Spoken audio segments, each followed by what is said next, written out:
archivé par archipo.com.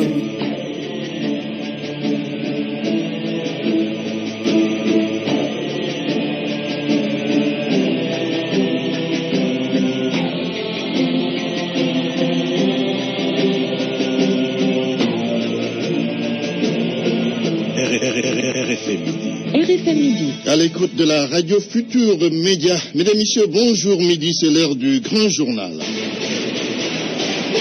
Antoine Diouf. Au sommaire, le Sénégal et l'Arabie Saoudite sont en train de travailler pour un arrangement dans l'affaire Al-Khali Cissé, révélation du ministre des Affaires étrangères, Mankeur Ndiaye, que vous entendrez dans quelques instants. Kolda a enregistré sa première pluie cette nuit, mais les paysans sont inquiets parce qu'ils n'ont pas reçu de semences et d'intrants agricoles. Congrès du Parti Socialiste, Aïssata Tall Sall défie Ousmane Tanor Dieng. L'édile de Podor veut être secrétaire général du PS, mais aura-t-elle les moyens de faire face à l'actuel patron des socialistes? Un spécialiste des questions politiques analyse cela dans cette édition.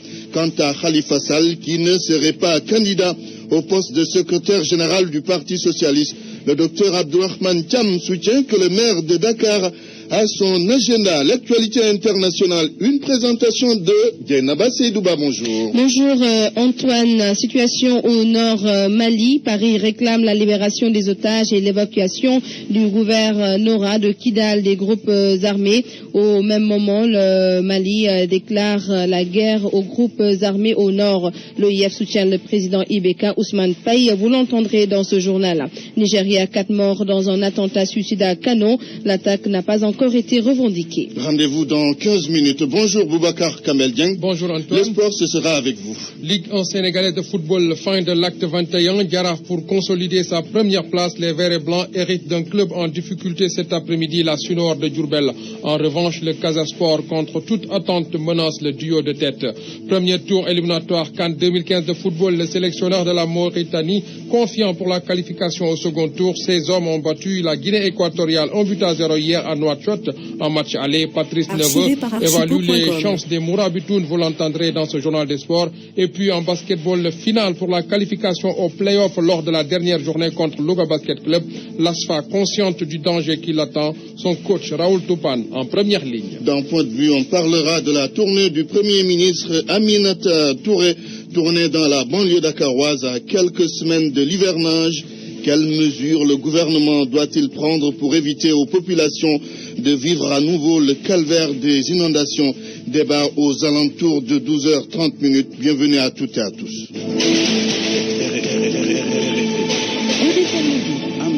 Et puis en fin d'édition, les repères de la Coupe du Monde, ce sera avec Abdoulaye Diaw. Après donc cette édition, affaire Al-Khali Cissé, le Sénégal et l'Arabie Saoudite sont en train de trouver une solution qui va arranger toutes les deux parties. C'est le ministre des Affaires étrangères du Sénégal qui l'a dit ce matin.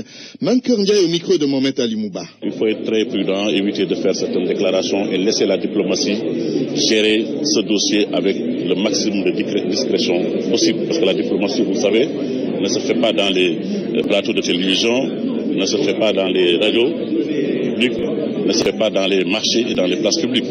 C'est un travail extrêmement sérieux qui, en tout cas, à la base duquel travail se trouve la confiance entre États. Donc, nous sommes en contact avec les autorités saoudiennes compétentes. Le président de la République, comme vous le savez, séjourne actuellement en Arabie Saoudite dans le cadre du petit pèlerinage de la Oumra. Il a pris ce dossier en main et nous avons bon espoir qu'une solution acceptable par toutes les parties sera trouvée. L'espoir du ministre des Affaires étrangères du Sénégal dans l'affaire Al-Khali Cissé, Abdoulaye Wade, victime d'une escroquerie dans l'affaire des pétroliers nord-coréens qui avaient été chargés de façon illégale en Libye. D'après l'hebdomadaire Jeune Afrique, l'ancien président du Sénégal a perdu beaucoup d'argent dans cette opération menée par Ibrahim El Jadran et Khaled Awed, qui dirige une milice libyenne. Le brut appartenait à la Compagnie nationale libyenne des pétroles. Traque des biens mal acquis. La Cour de répression de l'enrichissement illicite continue ses auditions dans le cadre de l'affaire Taïbou Ndiaye. Des témoins sont entendus par cette juridiction spéciale. Sur RFM au moins, on a des informations sûres et utiles. RFM, la radio de toute l'actualité. 12h04 à Kolda. Kolda qui a justement enregistré cette nuit quelques gouttes de pluie. Et cela n'est pas sans inquiétude pour les paysans qui n'ont pas encore reçu de semences et d'intrants agricoles. Pour eux, c'est le début de l'hivernage. La correspondance d'Abdoulaye Diallo. Kolda a enregistré sa première pluie ce dimanche nuit aux environs de 21h30. On ignore la quantité de pluie tombée, mais il y a eu un ruissellement et des flaques d'eau par endroits. Le climat de la journée de ce dimanche était dominé par une forte chaleur, un léger vent et un ciel menaçant. Cette première pluie est tombée au moment où les paysans du Fouladou sont hantés par une inquiétude liée au retard dans le démarrage de la distribution des semences. Nombreux parmi eux sont en phase de débroussaillage de leurs champs et d'autres ont terminé cette étape et n'attendent que l'intensification des pluies pour démarrer les premiers semis. La première pluie à Kolda est un signe annonciateur de la fin de l'année scolaire dans les établissements dont les salles de classe sont en abri provisoire. Et le système éducatif koldois en regorge de ce type de salle de classe, surtout en zone rurale. Pour rappel, l'année dernière, Kolda avait enregistré sa première pluie le 18 mai. Une autre pluie plus importante que celle de ce dimanche pourrait engendrer des difficultés d'accès dans le département de Médina Yoro Foulah, où les paysans attendent avec impatience des intrants et du matériel agricole. RFM Kolda, Abdoulaye Diallo. Les pluies seront rares au Sénégal lors du prochain hivernage. Ce sont des prévisions du SILS que confirme la météo nationale. Mais d'après les techniciens sénégalais, la situation peut bien s'améliorer. Écoutons le coordonnateur de la prévision saisonnière et de la précipitation du service météo, Oumar Konté, avec El Haj Daouda Diouf. La prévision saisonnière en tant que telle, on essaie de voir quelle est la tendance de la saison au cours de la période, au cours d'une saison donnée, soit la période mai, juin, juillet, ou bien juillet, août, septembre. Maintenant, lorsqu'on a regardé les indicateurs pour essayer de prévoir les tendances durant cette période-là, nous avons vu qu'on aura une situation donc en dessous de la normale, surtout sur la période mai, juin, juillet. Est-ce qu'il y a possibilité de mise à jour par rapport à cela? Effectivement, cette prévision-là est fait l'objet d'un suivi pas à pas au cours de chaque mois. De ce fait, elle est mise à jour à la fin de chaque mois pour essayer de voir pour les mois à venir qu'est-ce qui va se passer. Est-ce que la tendance qui a été prévue au début, est-ce que ça se maintient ou pas? Si c'est pas ça, on essaie donc de refaire la prévision pour donner la meilleure tendance. Il y a possibilité que cela change? Actuellement, c'est fort possible, c'est fort probable. De ce fait, actuellement, on est en train de, même si on a sorti la prévision, on est en train de regarder encore les conditions de température de surface de la mer qui sont les principaux indicateurs pour essayer de voir la tendance sur la saison. Mais vers la fin du mois de mai, cette prévision sera mise à jour pour essayer de voir est-ce que la tendance qu'on a prévue et qu'on a prévue pour la période mai, juin, juillet se maintient ou pas. Sinon, on va essayer de ressortir un autre bulletin pour mieux informer donc la population par rapport à ça, surtout les populations en milieu rural. À quelques semaines de l'hivernage, le Premier ministre Aminata Touré a entamé ce matin une tournée dans la banlieue dakaroise. Le chef du gouvernement qui s'est d'abord rendu à Grand Yoff est annoncé à Pikine et Guédiawaye. C'est pour visiter les ouvrages et autres canalisations réalisées dans cette partie de Dakar. Il est 12h07, vous suivez le grand journal. RFM, fréquence de modulation 94.0, la radio en puissance. 5 mois sans cours, ça suffit. Ce sont les étudiants de l'université virtuelle de Thiès qui parlent ainsi. Ils sont sans locaux, ce qu'ils qualifient d'injustice. RFM Thiès, Charante Diop. Marche ponctuée de slogans, voilà ce que demandent ces étudiants de l'université virtuelle de Thiès. Nous voulons étudier, nous voulons étudier, nous voulons étudier, nous voulons étudier, nous voulons. Ils sont restés 5 mois sans cours, alors que pour eux, leurs camarades se trouvant dans d'autres régions ont démarré les études. Ousmane Sissoko, le secrétaire général de l'anneau de Thiès. Nous n'avons pas démarré et depuis janvier, on nous avait promis qu'on démarrerait très tôt. Mais jusqu'ici, les affaires traînent. Aujourd'hui, nous marchons parce que nous voulons dénoncer l'injustice dont on est victime. Nous manifestons aujourd'hui parce que nous avons très peu d'issues pour remédier au jeu qu'on fait de notre avenir. Nous en avons marre des promesses. Nous refusons d'être mis en quarantaine pendant que nos camarades qui ne sont pas plus méritants que nous travaillent. Nous avons désormais conscience que jusqu'ici l'acronyme UVS veut dire Université des victimes du Sénégal. Ces étudiants disent qu'ils en ont assez de rester chez eux sans rien faire. Ils interpellent l'État sur cette situation. Nous pleurons dans les bras de notre pays, espérant être consolés et soutenus pour que nous soient déchargés de la torture de rester chez soi et de regarder ses parents. L'État est interpellé sur le sort de ces étudiants qui craignent pour la validité de leur année universitaire. RFM Thiès, Cheikh Anta Diop. La fermeture de la frontière entre le Sénégal et la Guinée-Bissau sera effective ce soir à partir de 20h. Ainsi en ont décidé les populations de Samine pour protester contre l'escalade de la violence installée par les bandes armées dans leur localité. Un procès verbal de cette décision a été remis au sous-préfet de Simandi Balante. Correspondance Laminba.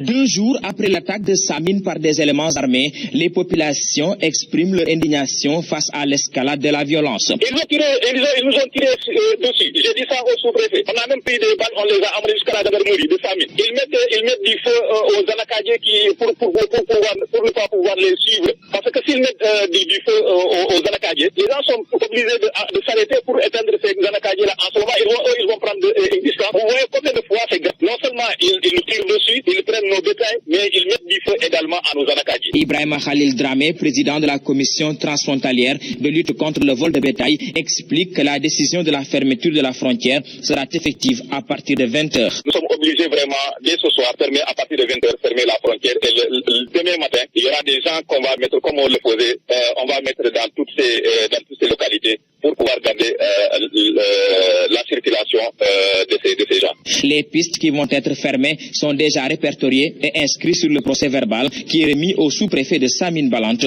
à titre d'information. Dans la communauté d'Aldéa, on connaît déjà qu'il y a une grande voie qui mène vers le Sénégal, à Kitang-Guinée, donc à Yara. Nous allons fermer une voie à Mangarungu et à Samine. Donc au total, vous fermez combien de voies? On ferme 3 voies pour l'instant. Pour rappel, entre le mois d'avril et celui de mai, c'est plus de 100 têtes de bœufs et 200 têtes de moutons qui ont été emportées par les bandes armées, annonce le président de la commission transfrontalière de lutte contre le vol de bétail. Lamine Bassidou, Radio Futur Média. Le journal. L'actualité politique. Le Parti socialiste va en congrès les 6 et 7 juin prochains. À l'occasion, un nouveau secrétaire général sera élu. Sur la liste des candidats, il y a le porte-parole du parti, Aïssata Tall Sall. Mais aura-t-elle les moyens de défier Ousmane Tanor Dieng? C'est la question que nous avons posée à un spécialiste des sciences politiques. D'après le docteur Abdourahmane Thiam, la mairesse de Podor a certes du charisme, mais le dernier mot revient aux militants en ce qui concerne Khalifa Sall, qui ne serait pas candidat. L'analyste pense que le maire de Dakar a tout simplement son agenda. Voyons tout cela avec Binta Diallo. Aïssata Tall Sall vient de déposer un nouveau jalon dans sa trajectoire politique. Candidate pour diriger le Parti socialiste, la mairesse de Podor et présidente de l'Union régionale de Saint-Louis a-t-elle les bagages qu'il faut pour relever le défi face à Ousmane Tanor Dieng, même si le dernier mot revient au militant Abdourahmane Thiam, docteur en sciences politiques et enseignant à l'UCAD, trouve qu'elle est tout à fait charismatique. Là, je pense qu'on ne peut pas lui refuser le fait qu'elle ne soit pas charismatique. Donc, c'est une dame charismatique, bien sûr. Maintenant, est-ce qu'elle pourra faire face à M. Ousmane Tanor Dieng? Ça, ce sont les militants qui vont décider. Donc voilà, que c'est un combat, c'est une compétition. Donc il faut laisser le choix se déterminer par les militants. Ceux qui s'attendaient à la candidature du maire de Dakar vont déchanter. Khalifa Sall n'a pas déposé ses dossiers. C'est parce que tout simplement soutient Dr Thiam l'édile de la capitale à son agenda à lui. La candidature est toujours personnelle, ou bien ça peut être porté par un groupe de militants, tout dépend, mais c'est toujours l'intéressé qui prend ses responsabilités. Donc si vous dites que M. Khalifa Sall, maire de Dakar, n'est pas candidat, bon, ça c'est lui qui décide donc de se présenter ou de ne pas se présenter, parce que lui aussi il a une trajectoire dans le Parti socialiste et il sait donc l'opportunité ou pas de sa candidature. Donc c'est un homme politique et il sait comment il gère son agenda. Aïssata Tall Sall in et Khalifa Sall out. La députée socialiste va-t-elle renverser la tendance au soir du 7 juin? Ousmane Tanor Dieng est également candidat à sa propre succession. La bataille s'avère très rude. En plus bref, Conseil national de la consommation tenu ce matin en présence du ministre du Commerce. Le prix du pain connaîtra dès demain à Dakar une baisse de 10 francs sur la baguette. Les acteurs qui se sont réunis ce matin à la Chambre de commerce de Dakar se sont entendus sur 3 formats. Le pain de 190 grammes coûte 150 francs CFA, celui de 125 grammes 100 francs et le pain de 65 grammes va s'obtenir à 50 francs CFA pour les régions. Les conseils régionaux de consommation vont se réunir à partir de demain. Cette information donc à Kaolack, un commerçant au marché central de la ville meurt. C'est suite à un malaise. Le corps de Ngumba Sila a été récupéré par les sapeurs-pompiers qui l'ont déposé à la morgue de l'hôpital El Hadj Ibrahima Niasse. L'actualité internationale. Une présentation de Djeynaba Seydouba. D'abord, le Mali attaque meurtrière dans le nord du pays. Le gouvernement déclare la guerre aux terroristes. C'est bien cela, Antoine. Si les forces de l'ONU au Mali tentent de négocier un cessez-le-feu entre les groupes armés du Nord et l'armée malienne qui se sont violemment affrontés à Kidal, les autorités maliennes estiment au contraire qu'il s'agit d'une déclaration de guerre des mouvements rebelles. Nous y reviendrons avec Fama Dondé. En tout cas, ce qu'on peut retenir, Antoine, c'est que la tension est toujours haute à Kidal. Le bilan des affrontements de samedi s'élève selon les autorités maliennes, à 36 morts et 30 personnes toujours retenues en otage par les groupes armés. Et parmi les 6 officiers maliens tués figurent 2 préfets et 4 sous-préfets. Situation toujours au Mali. Paris réclame la libération des otages. Paris demande aussi l'évacuation du gouvernorat occupé par les groupes armés. Une trentaine de fonctionnaires maliens, on l'a dit plus haut, sont retenus en otage par les groupes armés. Un membre de l'OIF au Mali pour soutenir le président Ibrahima Boubacar Keïta. Le conseiller spécial du secrétaire général de l'Organisation internationale de la francophonie, Ousmane Paye, séjourne actuellement à Bamako. Il est porteur d'un message d'Abdou Diouf.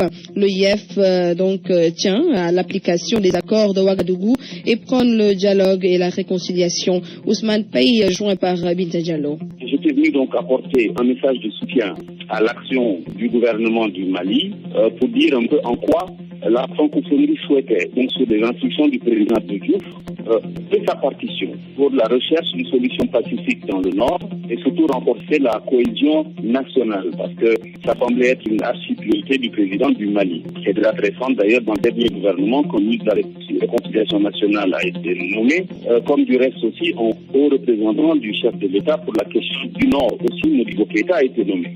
Alors c'est dans ce cadre que j'étais venu dire au nom du président Abdou Diouf en quoi la francophonie était disposée à accompagner le Mali dans son dialogue national et dans les efforts de réconciliation nationale. Bien sûr, avant-hier, donc, j'étais avec le président de la République pour lui transmettre ce message et évoquer avec lui ces différentes questions. Quand nous avons appris, pratiquement j'étais avec lui dans toute cette période, ce qui s'est passé à Kidal. Alors, sur cette question particulière, donc, j'ai tenu ce matin, déjà, je l'ai dit, à la presse locale ici, qu'au nom du président, secrétaire général de la francophonie, a exprimé, bien sûr, premièrement, la solidarité de la francophonie avec le gouvernement malien. Guinée-Bissau, Antoine, un conseiller du Premier ministre de transition, ancien député et responsable du PAIGC, accuse certains hommes politiques qui se réfugient derrière l'armée pour créer une instabilité. Cela, donc, selon ce conseiller, vise à enrichir certains d'entre eux. Écoutons Ibrahima Sall au micro de notre envoyé spécial Abdoulaye Sambou. Ibrahima Sall, ce sera dans quelques instants de l'autre côté de la technique. Nous allons tout de suite l'écouter au micro de notre envoyé spécial à Bissau, Abdoulaye Sambou. Mais ça, c'est dû fondamentalement au comportement de la classe politique. Vous savez que la Guinée-Bissau, depuis l'impression du partisme en 1994, l'évolution était habituée à faire des élections qui normalement se déroulent dans la transparence, dans la paix et dans la compréhension totale. Mais à chaque fois qu'on s'approche à l'application des résultats ou même après l'application des résultats, il y a toujours certains secteurs qui rejettent ces résultats. C'est ça pourquoi, avec le but de compromettre le processus, pour pouvoir créer des conditions qui permettent à ceux qui n'ont rien prouvé d'accéder au pouvoir et vraiment de maintenir maintenir le statu quo, parce que c'est avec la manutention de l'instabilité que ces gens-là peuvent intégrer, peuvent exercer le pouvoir, avec un seul objectif. Ce n'est pas l'objectif de construire le pays, mais d'avoir accès au bien public, de s'enrichir illicitement en profitant de l'impunité totale qui existe dans ce pays. Et là, il passe par la manipulation de certains secteurs de l'armée, moins avisés, qui aussi fait le jeu. Et puis Nigeria, pour terminer, 4 morts dans un attentat suicide à Kano. C'est une voiture piégée qui a explosé dans cette ville qui se trouve au nord du Nigeria. L'explosion s'est produite vers 22h et jusque-là, l'attaque n'a pas encore été revendiquée, Antoine. Merci Diana Bassiri-Douba. Parole aux auditeurs. L'actualité, qu'en pensez-vous? Moi, je pense que vous devrez. Réagissez dans nos éditions d'information sur l'actualité. Bonjour. Oui, bienvenue sur cette antenne d'RFM. Du lundi au vendredi, vous avez la parole sur RFM. Tournée du Premier ministre Aminata Touré dans la banlieue dakaroise à quelques semaines de l'hivernage. Quelles mesures le gouvernement doit-il prendre pour éviter aux populations de vivre à nouveau le calvaire des inondations? Point de vue dans quelques minutes. RFM Sport.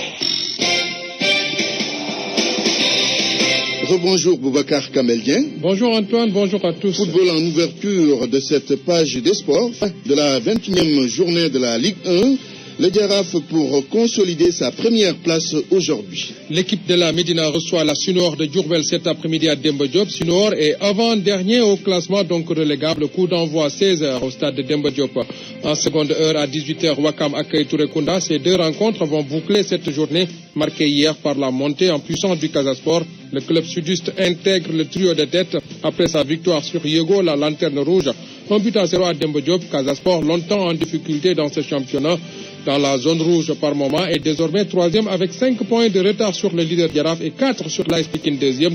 Les Pikinois justement battus hier par Niary Tally 1-0 à Demba Diop dans l'attraction de cette journée. Les autres résultats, Ngor Djambar 2-1, Djambar le champion en titre est relégué à la 8e place. Linguère bat Port Autonome de Dakar 1-0 et s'éloigne de la zone dangereuse au détriment du Duc. Duc défait à l'extérieur par le stade de Mour 0-2. Les étudiants sont 12e et 1er non relégables, Antoine. Premier tour aller des éliminatoires de la CAN 2015. Nous parlons toujours football. Un pas important vers la qualification pour la Mauritanie. Oui, les Mourabitoun, surnom donné aux joueurs de cette équipe nationale, ont battu la Guinée équatoriale 1-0 hier à Nouakchott. Mais le plus dur reste à faire dans 15 jours lors de la manche retour. Patrice Neveu, le sélectionneur de la Mauritanie, joint ce matin à Nouakchott. On sait que ce sera un retour, je dirais, assez difficile malgré tout. Vu la physionomie, je dirais, du premier match, même si c'est un match à domicile. Maintenant, on a toutes les données sur l'adversaire et à nous de nous préparer pour aller chercher la qualification extérieure. Vous pensez pouvoir décrocher cette qualification facilement? Facilement, non. Bien sûr que ce sera un match extrêmement rude. Je sais que mon équipe a le potentiel pour le faire. Je sais que ça jouera aussi sur des détails, comme d'habitude, sur ces matchs où les adversaires en qualité sont proches l'un de l'autre. C'est vrai que la Guinée équatoriale aura l'avantage de jouer sur son terrain. Nous, on a l'avantage d'avoir un but d'avance. À nous maintenant de bien nous préparer. Match retour de la Mauritanie en Guinée équatoriale dans 2 semaines. En cas de qualification, les Mourabitoun vont hériter de l'Ouganda ou de Madagascar au deuxième tour avant d'envisager d'intégrer le groupe du Ghana, du Togo et de la Guinée. Du basket national 1 masculin, la bataille pour les playoffs fait rage dans la Poula. Oui, 4 clubs se disputent les 2 dernières places après les qualifications de l'UGB et de la Douane. Des places qui se jouent entre l'ASFA, Wakam, Louga Basket Club et Gorée, avec une seule confrontation directe. ASFA contre Louga Basket Club lors de la dernière journée le week-end prochain. Danger pour les militaires et leur coach en est conscient. Raoul Toupane avec Sodetiam. Nous sommes toujours en course et nous avons notre destin entre les mains. Si nous gagnons le dernier match contre Louga Basket, c'est évident que nous sommes qualifiés. Un match difficile sans doute parce que ce sera une finale. Effectivement. Et les joueurs de Louga sont très difficiles à manœuvrer. C'est une finale. Si nous perdons ce match, ce serait la catastrophe. Donc c'est un match qu'il nous faudrait gagner sans calcul. Oui, gagner à tout prix Louga Basket Club. Réponse le week-end prochain lors du match ASFA contre Louga Basket Club dans la poule B. En revanche, les dés sont jetés avec les qualifications du Duc, de Saint-Louis Basket Club, de Mermoz et de Sibac pour les playoffs. Athlétisme pour terminer, Antoine, avec Mamadou Kassé-Anne, deuxième aux 400 mètres plat hier lors de la deuxième étape de la Diamond League au meeting de Shanghai. Il a réalisé un chrono de 50 secondes, 37 centièmes. Je pense que c'est la 4e performance mondiale de l'année. Merci Boubacar Kamel.